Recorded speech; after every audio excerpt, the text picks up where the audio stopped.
सप्रेम नमस्कार मित्रांनो, शुभप्रभात मित्रांनो. मी अहिल्यानगर या ठिकाणी आहे. अहिल्यानगरपासून जवळच एक मदडगाव म्हणून गाव आहे. आमच्या भाचीचं सासर आहे आणि त्या ठिकाणी आमच्या भाचीचे सासरे सन्माननीय मोहनराव भालेकर आहेत.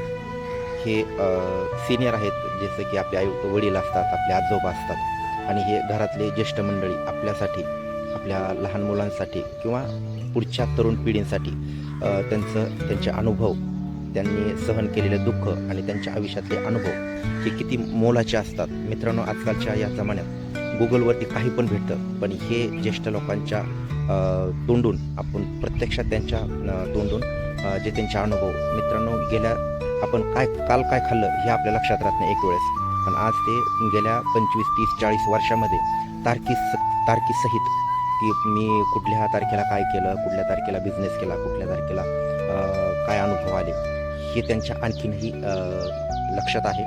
आणि संपूर्ण प्रत्येक जिल्ह्याचं पासिंग आज मला जर सांगितलं, अगदी 4-5 जिल्ह्यांचं पासिंग मला सांगता येईल, पण सगळ्या जिल्ह्याचं महाराष्ट्रातलं पासिंग मला सांगता येणार नाही. तर हा मित्रांनो अतिशय इंटरेस्टिंग व्हिडिओ असणार आहे, तुम्ही नक्की बघा. मी आता त्यांच्याकडे जाणार आहे आणि त्यांना समोर त्यांच्या आवाजातूनच आपल्याला हा व्हिडिओ रेकॉर्ड करायचा आहे. दादा नमस्कार. नमस्कार. मला प्रथम तुमचं नाव सांगा. मोहन बापू भालेराव, अहिल्यानगर मदडगाव. दादा, मला आहे ना, तुम्ही पहिलं म्हणजे लग्न झाल्याच्या नंतर पहिला बिझनेस काय केला? किराणा दुकान. त्याचं साल लक्षात आहे आपल्या? 25 डिसेंबर 77. आणि किराणा दुकान, आणि किराणा दुकानच्या सोबत सायकलचं. बरं, याला वडिलांची परमिशन होती का तुम्हाला? मग वडिलांना म्हणजे गपचिप वडिलांच्या काम करायचे तुम्ही? किराणा दुकान, त्यासोबत सायकल मार्ट, आणि त्यासोबत मंडपचं कधी चालू केलं? 80ला मंडपचं चालू केलं. म्हणजे तिन्ही बिझनेस तुम्ही बरोबर करायचे का? 81ला आपलं रेशन दुकानचं जे तुमच्या वेळेस जे राखेल होतं ते पांढऱ्या होतं का निळ? पांढरं. बर. मग हे असे दोन्ही चारही बिझनेस तुम्ही आणि सोबत कोण होतं का तुम्हाला? जोडी पोरं राहायचे का बाहेरचे? त्यावेळेस मुलांना काय म्हणजे असं रोजगार काय असायचा? किती? कधी 80-85च्या सालात त्या टायमाला. बर. आणि मग शेती पण किती आहे तुम्हाला? हा का, शेती पण करायचे? किराणा दुकान करायचे, सायकल मार्ट करायचे, परत मंडपचं बी करायचे, सायकल रिपेअर पण करायचे. त्या टायमाला सायकल किरायाने जायच्या का? भाड्याने जायचं 2 रुपये 3 रुपये रोज, 2 रुपये 3 रुपये किंमत पण जायची नाही त्यावेळेला. आणि हे मदडगाव ते नगर अहिल्यानगर आहे, अंतर किती आहे? 15 किलोमीटर आहे. 15 किलोमीटर. बरं, मग त्या टायमाला सायकलला किती होता एका तासाला रेट? जास्त नाही, पण दिवसभर सायकल दिली 2 रुपये 3 रुपये भेटायचे. एका दिवसाला 2 रुपये 3 रुपये भेटायचे? 50 पैसे तासाला सायकल. बर. आणि मला एक सांगा की तुम्ही किती भाऊ येतं? मग त्यावेळेस तुम्हाला असं म्हणजे शिक्षण किती झालं तुमचं? 11वी झाली, जुनी 11वी. मग तुम्हाला नोकरीच्या संधी आल्या असतील? संधी आल्या होत्या, पण आपण तब्येत नसल्यामुळे आपण केलं नाही. हा का? मुंबईला होतो 1973 सालापासून 77 सालापर्यंत. हा. तिथे मला बेसचा बिल्ला भेटला होता. हा. तिथलं वातावरण मला शिवत आहे, हा. त्याच्यामुळे सोडली मुंबई आणि मी गावाकडून. बरं. म्हणजे हे शेती प्लस हे 2-4 बिझनेस त्यावेळेस तुम्ही सगळंच हँडल करायचे एकटे. आणि जे समजा आपल्या महाराष्ट्रात किती जिल्हे आहेत आपल्या? 36 जिल्हे. आणि तुम्हाला ते पासिंग सांगता येतात जिल्ह्याच्या?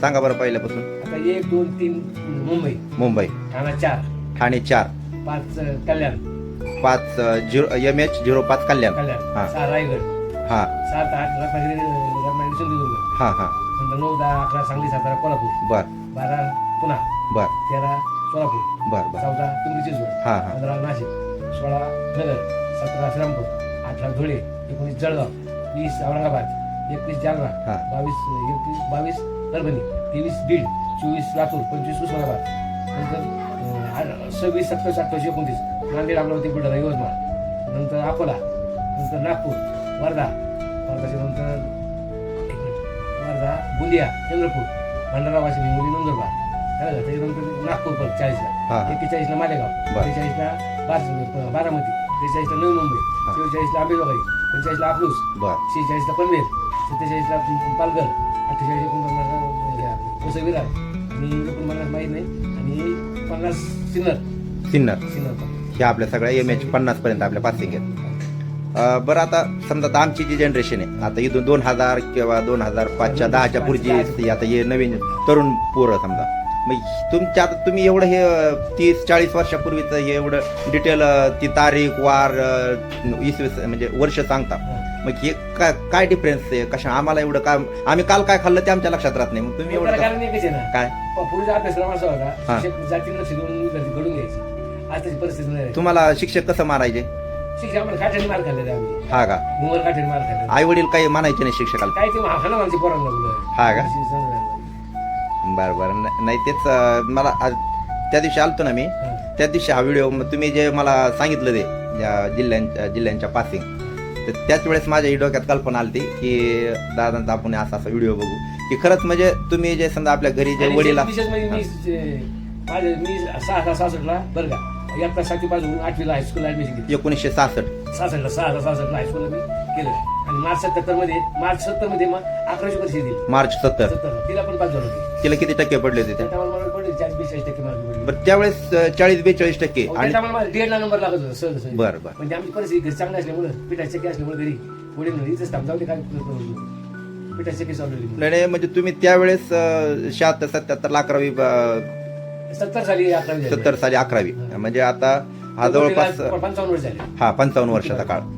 मग तुम्हाला एवढं लक्षात राहतंय, आणि आत्ताचे 80, 85, 90 घेणारे मुलांना एवढं लक्षात राहत नाही, तर मग हे खाण्याचा परिणाम का शिक्षणाचा परिणाम आहे?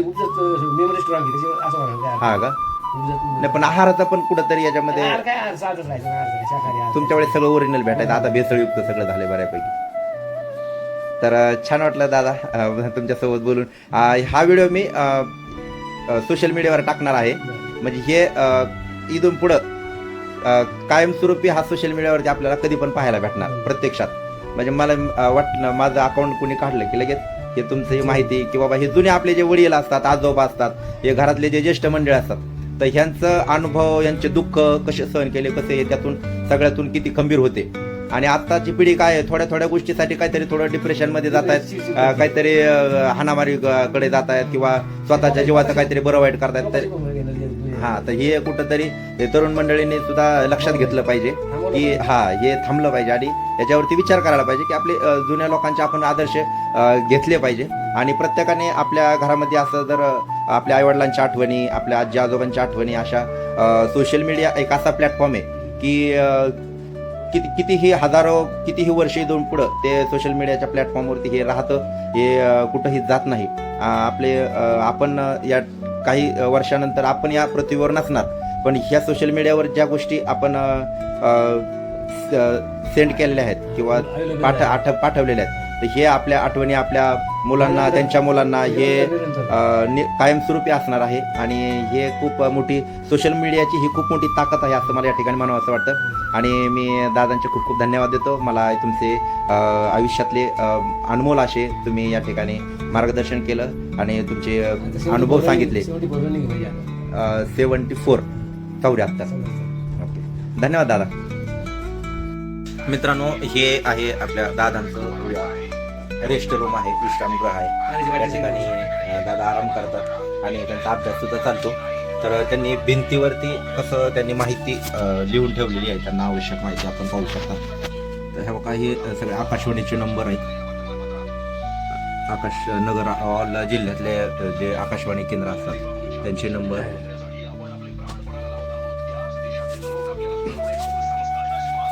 आणि मित्रांनो, त्याचसोबत दादांना आणखीन एक छंद आहे. मित्रांनो, छंदामुळं आपल्याला आपल्या आयुष्यात सर्वात महत्त्वाची गोष्ट आपल्याला भेटत असते, ती म्हणजे आनंद. मित्रांनो, सुख दुःख हे तर प्रत्येकाच्या आयुष्यात येतच असतं, पण त्यासोबत आनंद आपल्याला अतिशय महत्त्वाचा असतो. आणि आनंद हा फक्त आपल्या छंदामधून, आपल्या आवडीमधून आणि आपल्याला आवडणाऱ्या कामामधूनच आपल्याला भेटत असतो. तर दादांना छंद आहे की त्यांच्याकडे अशी असंख्य अशा माहिती त्यांनी साठवून ठेवलेल्या आहेत. जसं की त्यांच्या पहिले त्यांच्या शालेय शिक्षणातले डॉक्युमेंट असतील. परत आणखीन हा एक चार्ट त्यांच्याकडे मला स्पेशल असा वाटला की कॅलेंडर संपूर्ण वर्षभरामध्ये हे जे कॅलेंडर असतं पंचांग कॅलेंडर ही माहिती त्यांच्या एका पेजवरती या ठिकाणी आहे. मी नक्कीच ती पण सोशल मीडियावरती शेअर करेल.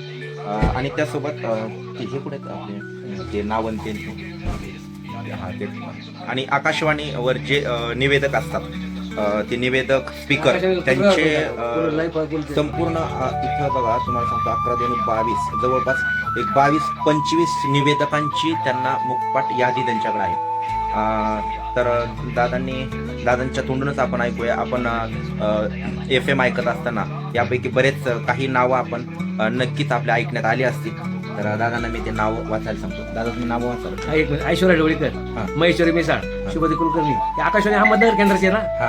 शुभदी भारती कुलकर्णी, पल्लवी बारतके, प्राची शिकटकर, वंदना साबळे, अहिल्यानगर आकाशवाणी अहमदनगर केंद्राचे, अंजली वडवे, रत्ना आसमेकर, शीतल शिंदे, दीपाली माळी, भारती पडके, वर्षा पांगळ, गौरी जोशी, विनादी, रेखा शेटे, वर्षा गोळे, अजनाथ अमिराते, सोमनाथ कांडके, अतुल सातपुते, राजेंद्र दासरी, सुदाम बटुळे, अंकुश जोशी, संतोष मते, संजय वैरागर.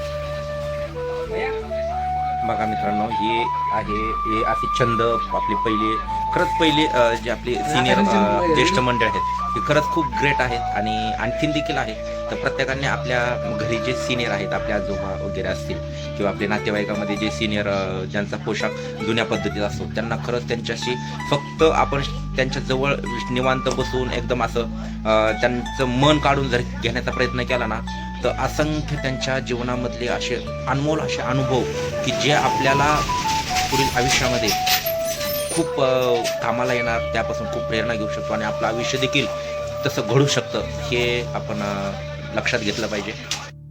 मित्रांनो आपल्याला आपल्या फॅमिली मेंबरचे मोबाईल नंबर संपूर्ण पाठ नसतात. जे की आपले फॅमिली मेंबर अगदी बोटावर मोजण्यासारखी आपली फॅमिली असते आजकालची.